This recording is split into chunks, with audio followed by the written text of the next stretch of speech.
have 30 seconds Z stretch, 30 seconds nose and toes handstand hold times 5 minutes total from start to finish. The Z stretch, we start with the left leg in the forward position, right leg in the rear facing position. The left femur should be, the left tibia should be perpendicular to the torso. Femur should be shooting straight out from the hip. Right femur should be shooting straight out to the side, and the tibia should be posterior facing. The transition should be hands free by pushing both of the feet into the floor and rotating the knees clockwise from that position, and then it would be counterclockwise to return back. The nose and toes, you can wall walk into that position, or you can kind of cartwheel up, kind of your preference. The idea is that we're trying to get a inverted hollowed position with essentially our nose and our toes, the only part of our bodies touching the wall.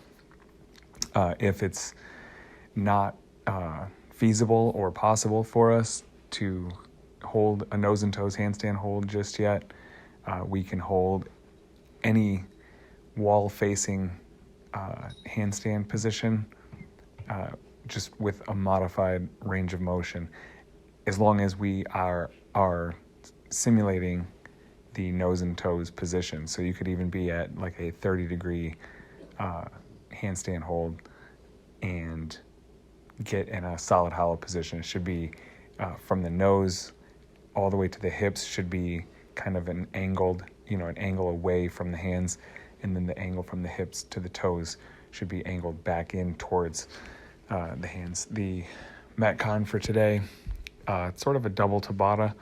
It's a 2-to-1 work to rest ratio, 40 seconds of work, 20 seconds rest until you complete. So it's a chipper. All the work has to be completed before you move to the next movement, starting with 40 cals on the bike, 100 air squats. Now, these are paired together, so it's going to be important that we don't sort of mix and match. If time is a real factor for this, you could potentially start half of a larger group on, say, the ski and the sit-ups, and then half of the group on, say, the bike and the air squats. You maybe could even split everything up into, everyone up into 3 or 4 on the cal row, and push-ups, and then 3 or 4 on the cal ski and sit-ups, and 3 or 4 on the cal bike and air squats. I think it would be to our advantage to just stagger the start and kind of go in order, if possible. Like I said, if it's not, though, especially after the first class or two, we'll have a firm understanding of how long the workout takes. Then you can make any decisions necessary to make sure that classes run smoothly. But just as long as the movements, the couplets are, remain intact, the bike and the air squats, the sit-ups and the row, the sit-ups and the ski, and then the row and the push-ups. You've got the push-pull with the row and the push-ups, the midline flexion and extension on the ski and the sit-ups, and then lots of legs on the bike and the air squat. So as long as we can keep those and then just sort of rotate through those 3, and then it's going to be important that we don't, we sort of hold off on the burpee and the pull-ups until last. So even if, like I said, if you start 3 or 4 on one, 3 or 4 on another, et cetera, then just cycle through the 3 that happen upstairs, and then as people finish, they can filter down to the pull-ups and the burpees. But I think that would be a good one to sort of like race to the finish on, being the smallest set of the gymnastics component coupled with the burpees.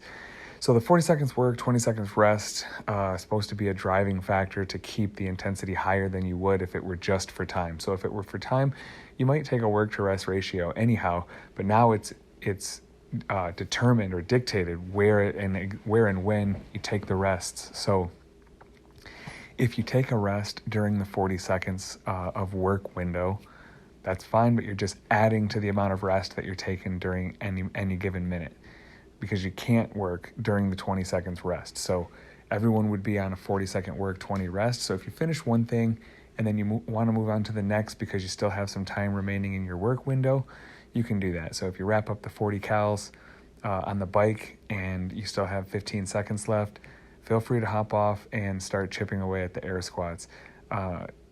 The work will be complete when you've completed the 40 cals or the 100 air squats or the 40 cals or the 75 sit-ups.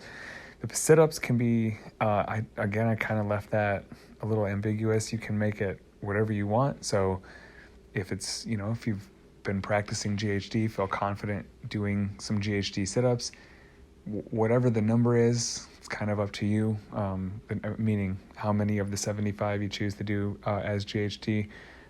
But those can certainly be done as ab mat sit-ups, and no modification would be counted, for or against. So just as long as you're doing a sit-up,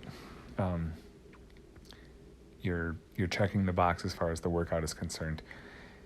For push-ups, those, by that point, if anybody needs significant modifications, by that point, everything would be done on the second floor, as long as they didn't start, as long as the person that's doing those push-ups didn't start, out of sequence.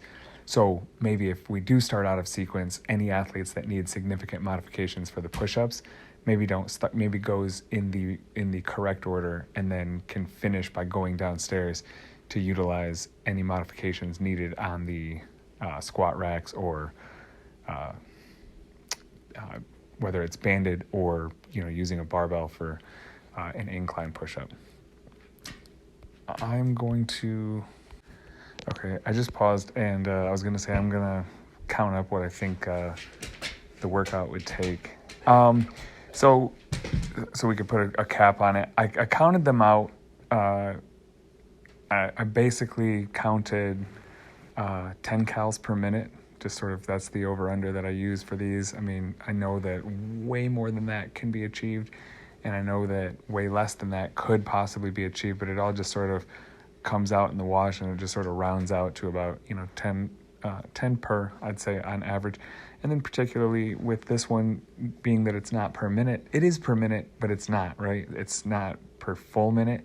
So you can't advance or have any forward progress during the 20 seconds of rest. So it will really rely on what kind of effort you put into each 40 seconds. That being said, the goal here is to put in a minute's worth of effort in 40 seconds. So anyhow, if we're averaging about 10 per minute, again, it might be a little more, it might be a little less. But if we're averaging that, that's going to be about 4 minutes per machine, which would be 16 minutes. And then I basically put about 1 to 2 seconds per rep on the gymnastics movements. May or may not happen, but we'll see. So I have it at 22. That's the time that I feel like is definitely doable. Again, that's sort of taking into consideration that the goal is to, it's counting out per minute, but the goal is to get a minute's worth done in 40 seconds and then see what the work to rest ratio would look like if we were able to sort of continue moving for the entire minute, but we're taking a rest. So we're sort of seeing how, what we might be capable of in a shorter amount of time, but if we can get a full interval work done.